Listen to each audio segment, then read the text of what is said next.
যারা ইসলামের নামে সন্ত্রাসবাদ কায়েম করতে চায়, মৌলবাদ কায়েম করতে চায়, সন্ত্রাস মোয়াবিয়ার আদর্শ কায়েম করতে চায়, তাদেরকে আমি দেখতে চাই। পবিত্র কোরআনের কোথায় আছে, হাদিসের কোথায় আছে মতাদর্শের ন্যূনতম মতপার্থক্য হলে এক মুসলমান আরেক মুসলমানকে হত্যা করবে, ঘর বাড়ি লুটপাট করবে, অগ্নিসংযোগ করবে? যদি আপনারা দেখাতে পারেন আপনাদের সঙ্গে একাত্ম ঘোষণা করবে। আপনারা ইসলামকে বিশ্ব দরবারে কলঙ্কিত করেছেন।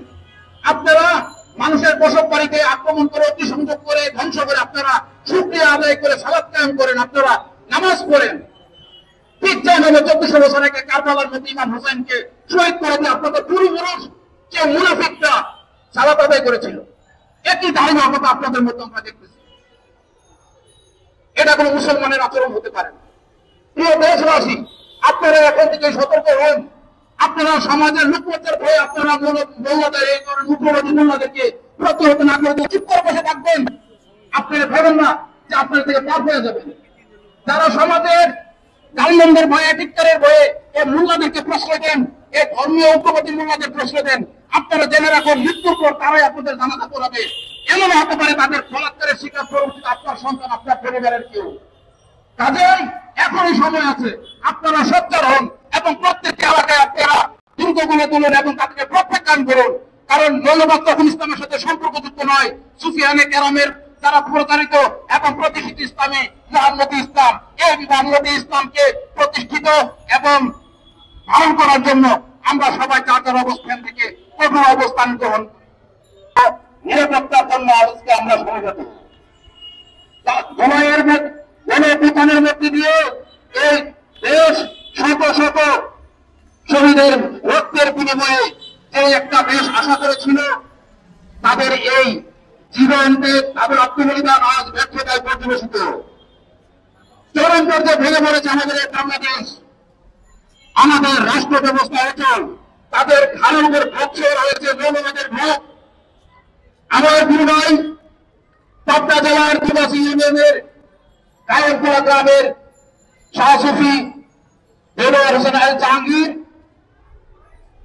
তার বসত বাড়ি এবং তার খানকার উপর যে পাশবিক হামলা, ভাঙচুর, অগ্নিসংযোগ বিগত 3 দিন যাবৎ পর্যন্ত ফেসবুক মিডিয়ায় বার্তা দিয়ে দিয়ে তারা এই হামলাগুলো করেছে। আমরা বারবার প্রশাসনের দৃষ্টি আকর্ষণ করার চেষ্টা করেছি, আমরা স্বরাষ্ট্র মন্ত্রণালয় পর্যন্ত আমরা ধারণা দিয়েছি, কিন্তু দুঃখের বিষয় তাদের কাছ থেকে কোন প্রকার সহযোগিতা আমরা পাইনি। কারণ দেশ এখন ভূতে চালাচ্ছে, ভূতে। দেশ এখন কোন বিবেকবান মানুষের চালাচ্ছে না। আজকে এই মাজার সুফিয়ানে কেরামের বসত বাড়ি এগুলোতে হামলা ভাঙচুর নতুন কিছু নয়। এই 8 মাসে যে পরিমাণ প্রায় শতাধিক সুফিদের মাজার এবং খানকা এবং তাদের বাড়িতে আক্রমণ হয়েছে, অনেককে মারধর করা হয়েছে, খুন করা হয়েছে। আমরা বারবার আইনের সহযোগিতা নেওয়ার চেষ্টা করলেও তারা আমাদের মামলা করে নেয় নাই এবং মামলা নিলেও কোন অপরাধীকে তারা গ্রেফতার করে নাই। যদি আপনারা দেশ চালাতে ব্যর্থ হন, তাহলে আপনারা স্বীকার করুন যে আমরা ব্যর্থ হয়েছি। সুফিয়ানে কেরাম কখনো কোন সময় ধর্মতা, হিংস্রতায়, প্রতিহিংসায়, প্রতিশোধ বিশ্বাসী নয়। তারা প্রেমের দর্শনে বিশ্বাসী, তারা ত্যাগের দর্শনে বিশ্বাসী। আমাদেরকে বাধ্য করবে না খানকা ছেড়ে রাজপথে আসতে। আপনারা যারা ভোটের রাজনীতি করেন, আপনারা যারা মৌলবাদী দূষণ ভোটের রাজনীতি করেন, আপনারা জেনে রাখুন এই বাংলাদেশে এখনো 5-6 কোটি মাজারপন্থী, অলিপন্থী লোক আমরা এখনো বর্তমান। আমাদেরকে বাধ্য করবেন না খানকা ছেড়ে রাজপথে আসতে। আমরা ভোটের রাজনীতি না করি, কিন্তু আমরা ভোট কেন্দ্রে যেতে পারি। সুস্থ অবাধ নির্বাচন হলে আপনাদের অবস্থা কোথায় যাবে তা ভেবে দেখেন তো। যারা ধর্মের রাজনীতি করেন, ধর্মকে ঢাল বানিয়ে যারা ক্ষমতায় বসতে চান, তারা এখন থেকে সতর্ক হন। কারণ এমন একটা দিন আসবে আপনাদেরকে ধরে ধরে কাকুনে নিক্ষেপ করবে জনতা। আপনারা বিদাত সিরিকে ধোয়া তুলে সুফিয়ানে কেরামের মাজার এবং খানকাগুলোতে ভাঙচুর করতেছেন। অথচ 8 মাসে পুরো দেশ একটা বলাৎকারের আখড়ায় পরিণত হয়েছে, সমকামিতার আখড়ায় পরিণত হয়েছে, পুনর্বাসনের আখড়ায় পরিণত হয়েছে। আপনারা মসজিদ মামলদেরকে রাজা হুজুরের উহমত দিয়ে মাজারগুলো ভাঙচুর করতেছেন। আপনারা তো কখনো বলাৎকারীদের আস্তানা চিহ্নিত করে কোনো মক্তব মাদ্রাসায় আক্রমণ করেন না। আমরা কখনো বিশ্বাস করি না আঘাতের বিনিময়ে আঘাত। আমরা বিশ্বাস করি না মাথা উঁচু হলে মাথা কেটে ফেলে দিতে হবে। আমরা চাই সংস্কার, যেখানে অবশ্যই এখানে আপনার সংস্কার করুন, আমরা আপনাদের পাশে থাকবো।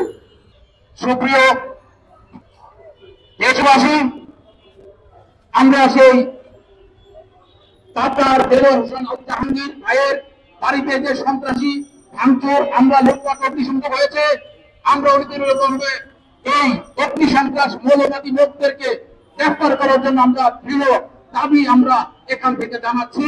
আশা করি আমাদের দেশ পরিচালনা কর্তৃপক্ষ, আমাদের উপদেষ্টা মন্ডলী সেই বিষয়টা খুব গুরুত্বের সাথে বিচার করবেন, এই বলে আমার বক্তব্য শেষ করছি। আসসালামু আলাইকুম। জয় করো দয়াল বাবা জাহাঙ্গীর মোহাম্মদ বলছি। বসত বাড়িতে ধ্বংস করেছে, নিশ্চিহ্ন করে দিয়েছে।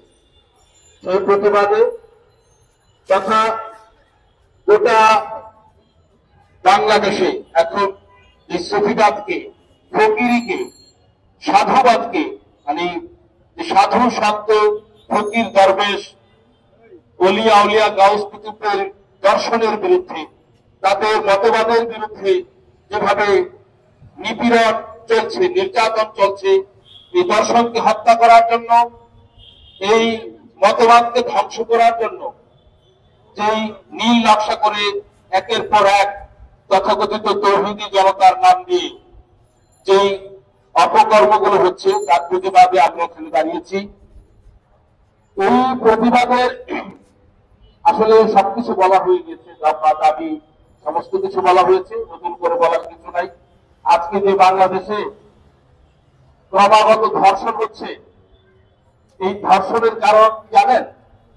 কারণ এই যে মাদারে হামলা হচ্ছে, এগুলোর বিচার হচ্ছে না।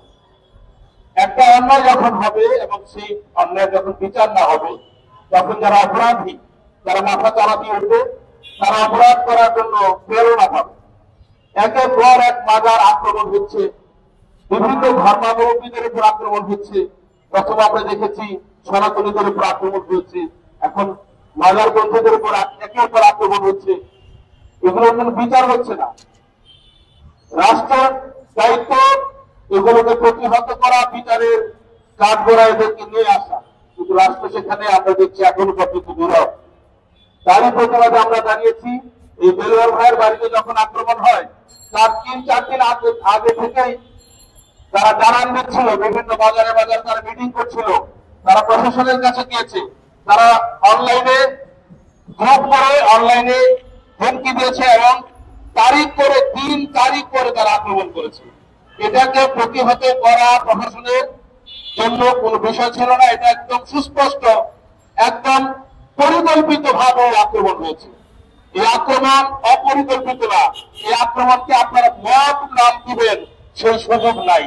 এটা কোনো হুজুগ না, এটা কোনো অতর্কিত কিংবা তাৎক্ষণিক সিদ্ধান্তে ঘটেনি। এটা পরিকল্পিত ভাবে এবং এটা ঘোষণা দিয়ে প্রশাসন জানে, ওইখানকার জেলা প্রশাসক জানেন, পুলিশ সুপার জানেন, সংশ্লিষ্ট থানার যিনি ভারপ্রাপ্ত কর্মকর্তা তিনি জানেন, তাদেরকে জানানো হয়েছে, কিন্তু তারা সেটা ফেরানোর জন্য কোনো কার্যকর ব্যবস্থা গ্রহণ করেনি। বরঞ্চ উল্টো এদেরকে বলা হয়েছে, আপনারা আপনাদের নিজেদের জীবনের নিরাপত্তার স্বার্থে আপনারা নিরাপদ স্থানে থাকেন, আপনারা নিরাপদে চলে যান। তাহলে কি বোঝা গেল? যে বোঝা গেল প্রশাসন পরাস্ত হয়েছে।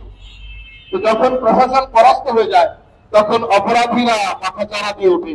এই যে চুরি ডাকাতি হচ্ছে, এই যে ধর্ষণ হচ্ছে, এটার কিন্তু কারণ এটাই, কারণ বিচার ব্যবস্থা, প্রশাসনের অবস্থা খুব নাজুক হয়ে গেছে। এবং তারা জেনে শুনে যারা প্রত্যেকটা বাজারের আক্রমণ কারা করেছে এটা বের করা যায়, তদন্ত করলে বের হয়ে আসে। তৌহিদি জনতা, সচেতন নাগরিক সমাজ, এরকম একটা নাম দিয়ে এরকম আক্রমণ হচ্ছে। এটা পেছনে কোন বাজারের জন্য কারা দায়ী তদন্ত করলে বের হয়ে আসে।